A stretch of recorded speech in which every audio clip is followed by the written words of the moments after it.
April. April. Aren't you meant to be doing your assignments right now? Oh, I'll do it tomorrow.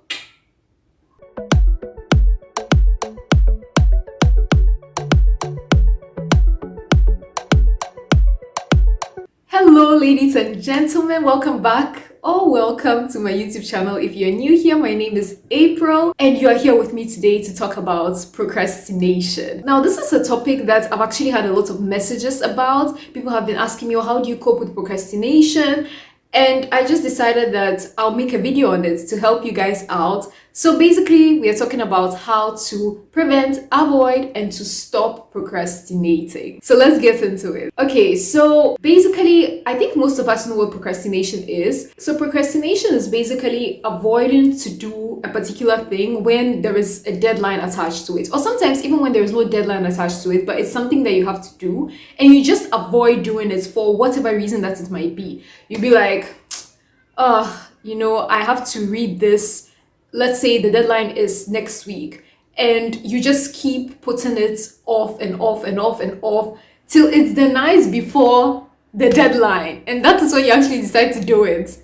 Or even like last minute, so like you have 3 hours to the deadline. That's when you decide to do the work. That's what we call procrastination. And in this video, I'm giving you 4 tips on how to stop procrastinating. And please make sure you watch till the very end because the last tip is actually the most helpful tip of all. So please stick with me till the very end. And of course, don't forget to like this video and subscribe to my channel to always be updated whenever I post a new video. The very first tip that I would like to talk about is basically to just break your task into small segments. So if, for example, you have to do a project or you have to work on a particular project and it involves a lot of things, just break down this huge project into smaller sections and you have to make it into a schedule with the timeline and the particular activity that you have to do. So let's say it's a particular project which involves researching, rewriting and writing particular things, right? So you basically have to write out the small segments of work that you have to do and the timeline that you're giving yourself to do it. When you have smaller tasks to do, you are naturally more inclined to want to do them because you feel like, oh, like this is nothing, like I can just do it in 15 minutes and be free. So generally speaking, it's kind of like a motivation for you to do the work. So let's just say you have to do a whole project, okay? A very hefty project which involves a lot of things. So you separate the work.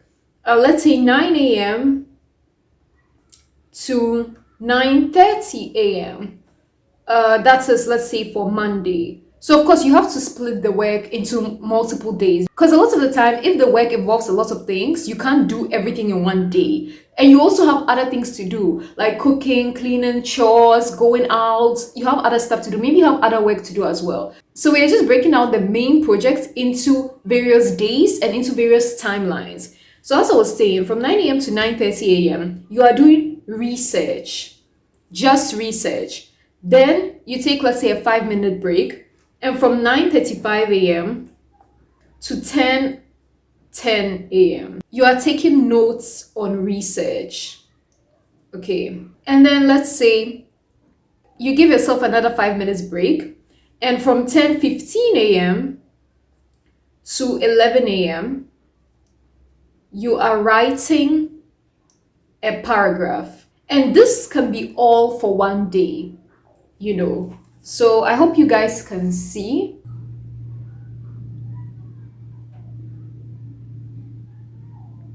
So a schedule like this would really help you. And the thing is, always have it written down. Don't just notice in your mind that, Monday, I'm going to do research from this time to this time. No, write it down. It's better to write it down in a book with using a pen. But then some people also do it on their laptop as a note or on their phone, whichever way that you want to go about it. But at the end of the day, just plan it out and divide your project or your work into little sections and allocate it for different days and for different times. My next tip has to do with distractions. So basically, you have to get rid of all distractions. And please take this very, very seriously. In my 13 study tips for excellent students video, you'll find a link to this video right up here above and also in the description box down below. In that video, I talk about how Online platforms, especially social media platforms, really distracted me in school. So I was not on most social media platforms, guys. Actually, when I was in school, I wasn't on Snapchat, I wasn't on Twitter, I wasn't on Instagram, really.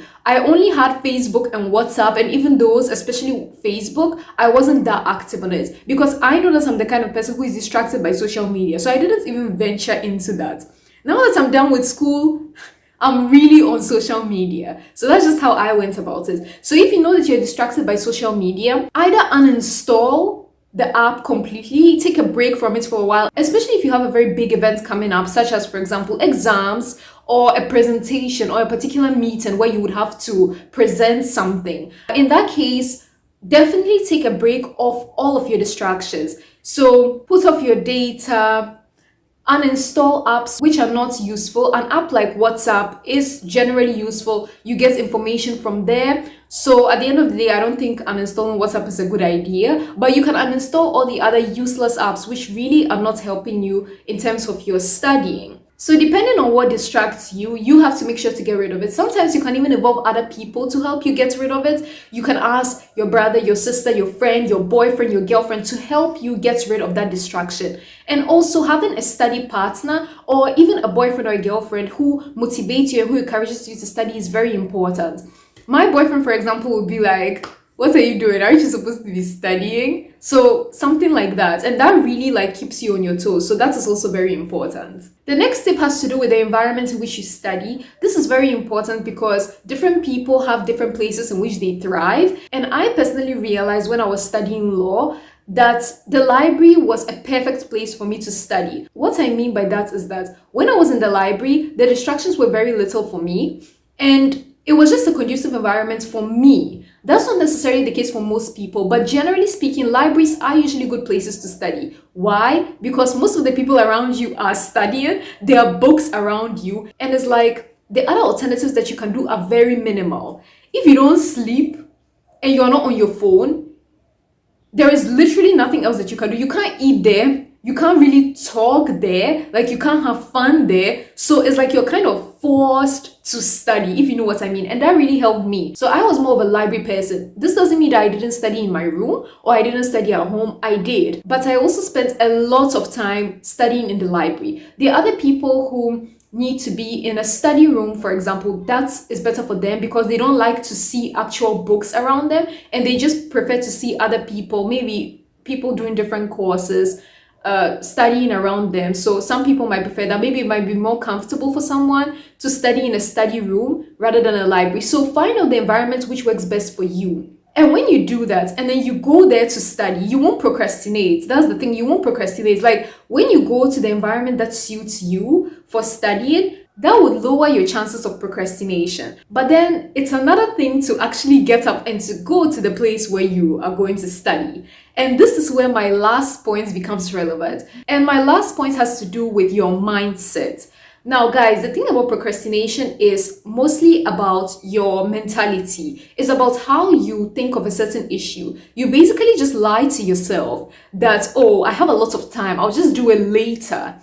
Or I have a week till this work is due, so let me just go and have fun. So your mindset is one of the biggest things that you have to change if you want to stop procrastinating. So when it comes to your mindset, you have to think of something that motivates you. That can be different things depending on the person. So for me, for example, I am somebody who works harder when there is fear involved. This is not necessarily a good thing, but that's just how I work, and I figured that out. So I was able to use it to my advantage. What I mean by fear here is that I'm generally the kind of person who is scared of exams. I'm scared of exams, I'm scared of failure, I'm scared of things not going my way. So I'm kind of like a perfectionist. So when it comes to studying and just being on top of my game, my biggest motivator was that every time that I'm thinking that, oh, I can give myself some time off and procrastinate, I was thinking about getting an F in a paper or in an exam. And the thing is that I was just wondering, oh my God, what would my dad say to me? How will my sister see me? Because I have a younger sister and she uses me as an example. So I was just thinking of all of these things what